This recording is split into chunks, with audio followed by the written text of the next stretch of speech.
नमस्कार, मैं स्वाति जनकावत, आपके ड्राइंग टीचर। बच्चों, आज मैं आपको कक्षा 10 का पाठ 2 7वीं शताब्दी से 12वीं शताब्दी तक का कला का इतिहास एवं मूल्यांकन पढ़ाऊंगी। चूँकि हम अपने पहले अध्याय में 6ठी शताब्दी तक कला के संबंध में पढ़ चुके हैं और अब हम गुप्त काल के पश्चात हमें जो वास्तु संरचनाएं कला के उदाहरण प्राप्त होते हैं, हम उनके संबंध में चर्चा करेंगे। गुप्त काल के पश्चात 7वीं शताब्दी से भारतीय कला जगत में मूर्ति स्थापत्य कला, मंदिर निर्माण कला की एक बड़ी ही विशिष्ट धारा चली थी, जिसमें भारत में बहुत ही महत्वपूर्ण मंदिरों का निर्माण करवाया गया था। इस समय में भारतीय वास्तुकला और मूर्ति कला का यह प्रगति का युग था।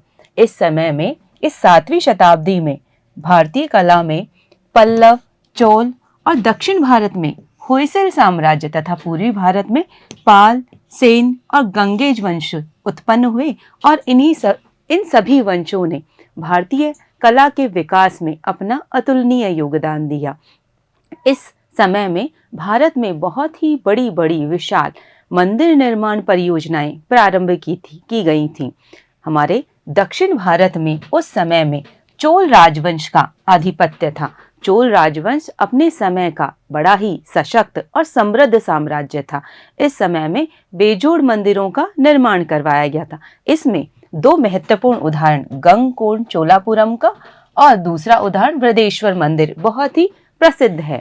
इसी क्रम में पूर्वी भारत में भी गंग राजवंश अपने समय का बड़ा ही समृद्ध साम्राज्य था। गंग राजवंश के द्वारा भी हमें बहुत से महत्वपूर्ण मंदिर प्रदान किए गए, जिनमें उड़ीसा का मुक्तेश्वर मंदिर तथा लिंगराज मंदिर, राजा रानी का मंदिर बड़ा ही विशिष्ट था।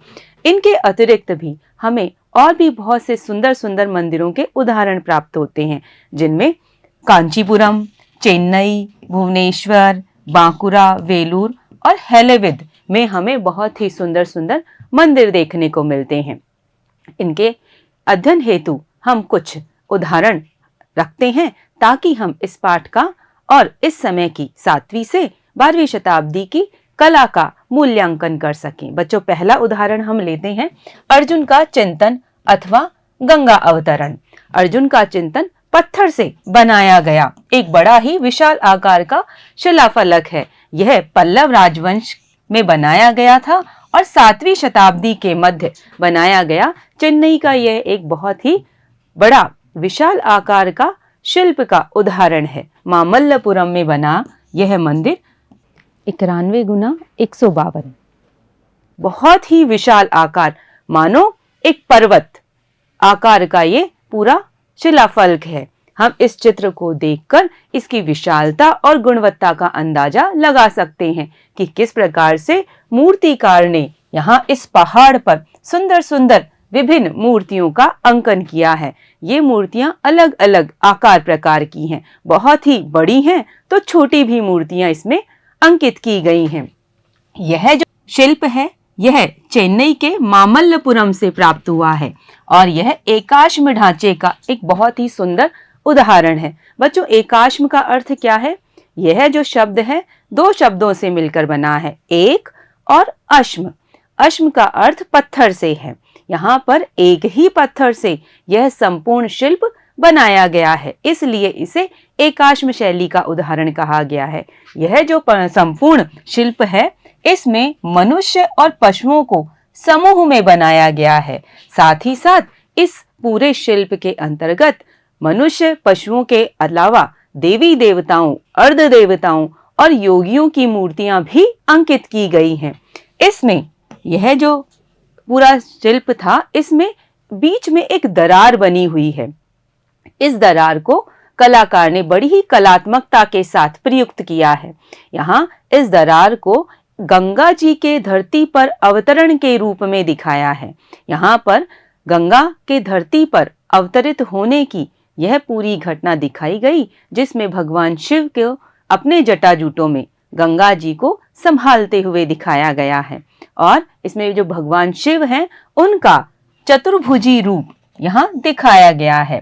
दरार के दाईं ओर भगवान शिव बनाए गए हैं।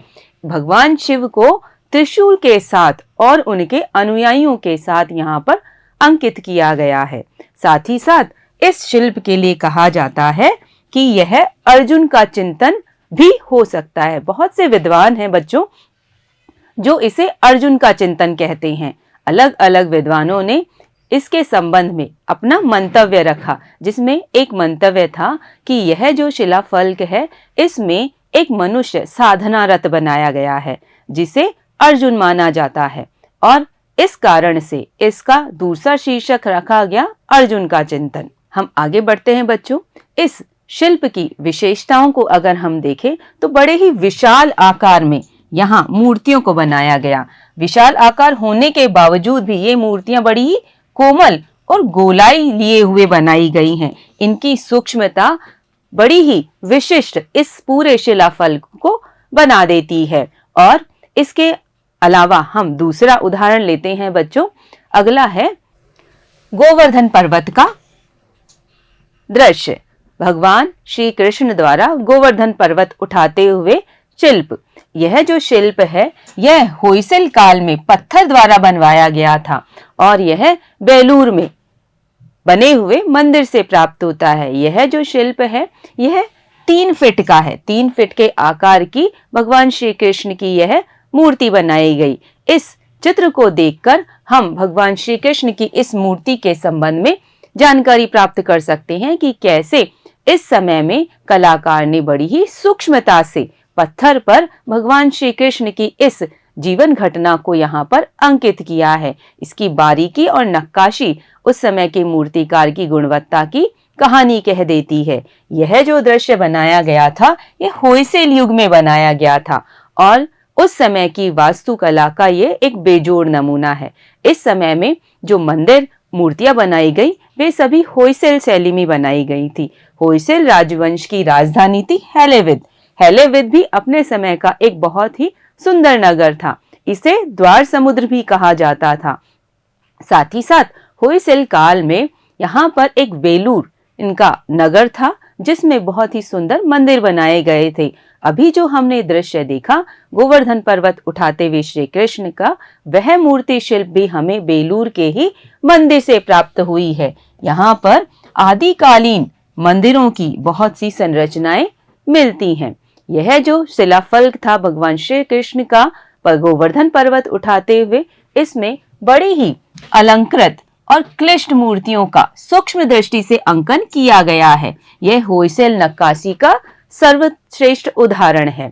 साथ ही साथ इस घटनाक्रम में पशुओं का अंकन बड़ी ही सूक्ष्मता के साथ और रोचक ढंग से किया गया है। साथ ही साथ इस दृश्य में नारी आकृतियां बड़ी ही रचनात्मक और नार्योचित गुणों के साथ बनाई गई। इसमें इन नारी आकृतियों का जो केश विन्यास है अर्थात उनकी हेयर स्टाइल भी बड़ी ही अलंकृत और सुंदर बनाई गई है। यहाँ पर भगवान श्री कृष्ण के इस पूरे घटनाक्रम में विभिन्न कथाओं को दिखाया गया था जो कि परत के रूप में दिखाया गया है। अगला उदाहरण लेते हैं बच्चों हम कोणार्क की सुरसुंदरी। यह जो कोणार्क की सुरसुंदरी है यह उड़ीसा के कोणार्क मंदिर से ली गई है और यह गंग राजवंश द्वारा 12वीं शताब्दी में बनाई गई थी। यह प्राकृत आकार से कुछ बड़ी बनी हुई है और यह जो कोणार्क की सुरसुंदरी की मूर्ति है यह चित्र में देखकर हम इसकी गुणवत्ता का अंदाजा लगा सकते हैं कि कैसे पत्थर में सुंदर नारी आकृति उकेरी गई है। इसके अंग प्रत्यंग, विभिन्न अंग, इसके हाथ का यह ड्रम, इसके वस्त्र, आभूषण इत्यादि हमें इस समय की मूर्ति कला का अंदाजा दे जाते हैं कि कैसे मूर्तिकार ने ये सुंदर सुंदर आभूषणों युक्त और विभिन्न वाद्य यंत्रों युक्त नारी आकृतियां पत्थर में बनाई होंगी। यह जो नारी आकृति थी यह गंग वंश के राजा नरसिंह देव के समय में बनाई गई थी। नरसिंह देव उड़ीसा के राजा थे। उड़ीसा के पूरी क्षेत्र में समुद्र तट के किनारे सूर्य मंदिर बनवाया गया और इस सूर्य मंदिर में ही आदम कद की मूर्तियां बनाई गई हैं। आदम कद अर्थात आदमी के कद की, मानव आकार की ये मूर्तियां बनी हुई हैं और इन मूर्तियों पर मुस्कुराहट बड़ी ही इनकी सुंदर बनाई गई। साथ ही साथ बड़े चौड़े चेहरे इनके बनाए गए हैं जो इन्हें दृढ़ता मजबूती प्रदान करते हैं। बंधन मुक्त सौम्यता लिए हुए ये जो आकृतियां हैं ये इस समय की मूर्ति कला की गुणवत्ता बता देती हैं। साथ ही साथ यहाँ पर इस सूर्य मंदिर में बहुत से संगीतज्ञों की आकृतियां उकेरी गई। संगीतज्ञ अर्थात संगीत युक्त आकृतियां, संगीत वाद्य यंत्रों से युक्त ये आकृतियां बनाई गई थी। ये आकृतियां सभी बड़ी गहराई से बनाई गई हैं और इनमें गति, विशालता हमें इसके आकार प्रकार को देखकर पता चल जाती है, जैसा हमारे उस संगीतमय नारी आकृति में हमने देखा था। यहाँ पर बनाई गई ये नारी आकृतियां हैं विभिन्न वाद्य यंत्रों युक्त बनाई गई हैं। इनमें जो कोणार्क की सुर सुंदरी है ये अति विशिष्ट उदाहरण है। यह जो सुर सुंदरी है इसने अपने हाथ में ड्रम जैसा वाद्य यंत्र ले रखा है और इस नारी आकृति का जो आकार प्रकार है, इसका उन्नत वक्ष स्थल, वक्रीय मुद्रा, आभूषण, केश विन्यास, ये सभी इस नारी आकृति को बहुत ही सुंदर और विशिष्ट बना देते हैं। बच्चों, इसमें वक्रीय मुद्रा से क्या अभिप्राय है? वक्रीय मुद्रा अर्थात इसका लहराता हुआ शरीर, एक दिशा में सिर घूम रहा है तो दूसरी दिशा में उसकी कमर घूम रही है, तो इस बल खाते हुए शरीर को वक्रीय मुद्रा कहा गया है। बच्चों, यहीं पर हमारा यह पाठ 2 समाप्त होता है और परीक्षा की दृष्टि से यह पाठ अति विशिष्ट है, क्योंकि इसमें ये जो उदाहरण आए हैं ये हमारे पाठ में प्रश्न पत्र में पूछे जाते हैं। अतः आज का वीडियो यहीं समाप्त करते हैं। हम अगले पाठ में मिलेंगे। धन्यवाद।